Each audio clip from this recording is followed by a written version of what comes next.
नमस्कार मित्रों, मैं आदर्श आज पुनः आप सभी का मेरे YouTube चैनल पर स्वागत करता हूं। जैसा कि विगत वीडियो में हमने विज्ञान कक्षा 7 अध्याय 1, 2 और 3 के सारांश को पढ़ा। पादपों में पोषण, प्राणियों में पोषण, ऊष्मा। और आज हम अध्याय 4 अम्ल, क्षारक और लवण के सारांश को पढ़ेंगे और समझेंगे। तो चलिए सारांश की ओर बढ़ते हैं। तो देखिए मित्रों, यह है अध्याय 4 एसिड, बेसेस एंड सॉल्ट, अम्ल, क्षारक और लवण। और ये है इस अध्याय में प्रयोग किए गए प्रमुख शब्द और सारांश। तो चलिए प्रमुख शब्द को पहले देखते हैं। प्रमुख शब्द में दिया गया है अम्ल, क्षारक, सूचक, इंडिकेटर, उदासीन विलयन, उदासीनीकरण और लवण। इसके विषय में इस अध्याय के अंदर बताया गया है। तो यहाँ सारांश को अपने क्या सीखा के तौर पर यहाँ पर दिया गया है। चलिए इसे पढ़ते हैं। अम्ल स्वाद में खट्टे होते हैं। सामान्यतः क्षारकों का स्वाद कड़वा होता है तथा उनका स्पर्श साबुन जैसा होता है। अम्ल जो होते हैं वो खट्टे होते हैं और क्षारक का जो स्वाद होता है वो कड़वा होता है और ये स्पर्श करने पर साबुन जैसा प्रतीत होता है। चलिए आगे देखते हैं। अम्ल नीले लिटमस को लाल कर देता है और क्षारक जो है वो लाल लिटमस को नीला कर देता है। वे पदार्थ जो न तो अम्लीय होते हैं न ही क्षारीय, वे पदार्थ उदासीन कहलाते हैं। ऐसे पदार्थों के विलयन जो अम्लीय, क्षारकीय और उदासीन विलयन में भिन्न रंग दर्शाते हैं वह इंडिकेटर कहलाते हैं, सूचक कहलाते हैं। नेक्स्ट लाइन, अम्ल और क्षारक एक दूसरे को उदासीन करके लवण बनाते हैं। लवण अम्लीय, क्षारकीय अथवा उदासीन प्रकृति के होते हैं। तो देखा मित्रों आपने, ये था छोटा सा इस पाठ का सारांश।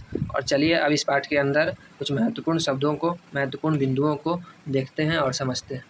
तो देखिए मित्रों, पाठ के भीतर कुछ चार्ट दिए गए हैं। इस चार्ट में अम्ल का नाम इधर दिया हुआ है और ये अम्ल किस में पाए जाते हैं वो दिया हुआ है। तो चलिए देखते हैं। पहले में है एसिटिक अम्ल। एसिटिक अम्ल सिरका में पाया जाता है। दूसरे में है फॉर्मिक अम्ल। फॉर्मिक अम्ल चींटी के डंक में पाया जाता है, फॉर्मिक एसिड। और यह है साइट्रिक अम्ल, साइट्रिक एसिड, जो नींबू कुल के जो फल होते हैं, सिट्रस फल, उसमें पाए जाते हैं, जैसे संतरा, नींबू इत्यादि। और यह है लैक्टिक एसिड, लैक्टिक अम्ल। लैक्टिक अम्ल दही में पाया जाता है। और ये ऑक्जेलिक अम्ल जो पालक में पाया जाता है। ये एस्कॉर्बिक एसिड, विटामिन सी जिसे कहते हैं एस्कॉर्बिक एसिड को, यह आंवला और सिट्रस फ्रूट जो होते हैं उसमें पाए जाते हैं। और ये सबसे लास्ट में टार्ट्रिक अम्ल है, जो इमली, अंगूर, कच्चे आम आदि में पाए जाते हैं। और देखिए एक लाइन यहाँ पर नोट किया गया है, जो ऊपर बताए गए सभी अम्ल, ये सारे जो एसिड हैं ये प्रकृति में पाए जाते हैं, ये हमें नेचर से प्राप्त होते हैं। देखिए इस पाठ के शुरुआत में ही बूझो और पहेली के बीच में कुछ बातचीत चल रही है। तो इसकी बातचीत को पढ़ेंगे और देखेंगे ये क्या कह रहा है। बूझो ने बोला है, जो क्या मैं सभी पदार्थों का स्वाद ज्ञात करने के लिए उन्हें चख सकता हूँ। सामान्यतः दोस्तों किसी भी पदार्थ का स्वाद जानने के लिए उसका चख के स्वाद जाना जा सकता है, लेकिन ये बूझो के माइंड में ये प्रश्न आया कि क्या मैं सभी पदार्थों को उसका स्वाद चखने के लिए उसको चख के उसका स्वाद मैं जान सकता हूँ। तो उस पर पहेली ने कहा, नहीं।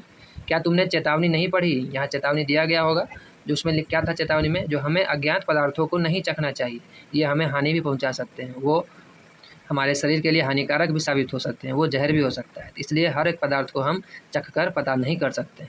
देखिए दोस्तों, यहाँ पर चेतावनी दिया गया है, जो किसी भी वस्तु को तब तक मत चखिए जब तक कि ऐसा करने के लिए आपसे न कहा जाए। किसी भी वस्तु को तब तक स्पर्श नहीं करें जब तक कि ऐसा करने के लिए आपसे न कहा जाए। या चेतावनी के रूप में आप बच्चों को ये चेतावनी बता सकते हैं। जो बच्चे नादान होते हैं वो किसी भी चीज़ का स्वाद चखने के लिए उसको चख कर देखने लगते हैं, उसका स्वाद जानने के लिए। तो हम किसी भी चीज़ को बिना पूछे नहीं चखना है और ना ही उसको स्पर्श करना है।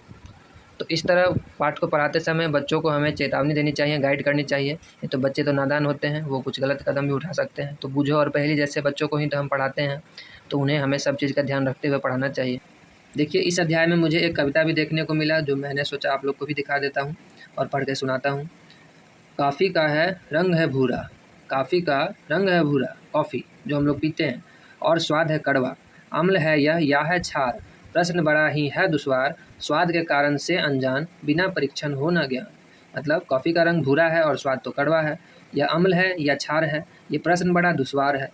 स्वाद के कारण हम अनजान हैं और बिना परीक्षण के हमें कैसे ज्ञान है। जब तक हम इसका परीक्षण नहीं करेंगे तब तक हमें पता ही नहीं चलेगा। अगर आपको मेरे द्वारा किया गया मेहनत अच्छा लगे तो चैनल को लाइक, सब्सक्राइब और शेयर कीजिए। और तब तक के लिए आप सभी का बहुत बहुत धन्यवाद। और मित्रों, कल हम नए चैप्टर के साथ फिर मिलेंगे। नए चैप्टर का नाम है भौतिक एवं रासायनिक परिवर्तन, physical and chemical change, chapter number 5। इसके भी सारांश को पढ़ेंगे और समझेंगे।